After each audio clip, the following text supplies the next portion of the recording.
Hi guys! Today we are going to learn how Venetian masks are made. Firstly, glue is applied into small pieces of paper, mache of course, that are placed in a rough mold with bare hands. After that, layers of paper are consistently pressed with the fingers to give it shape and to remove the excess of glue and air.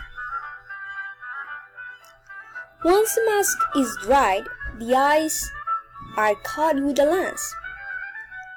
This process is very important, and you really need to be careful.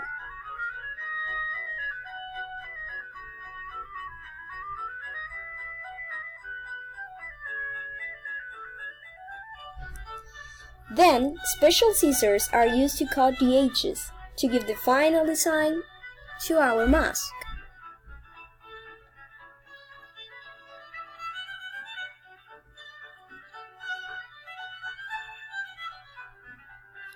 Finally, the mask is sanded before spraying a layer of white paint.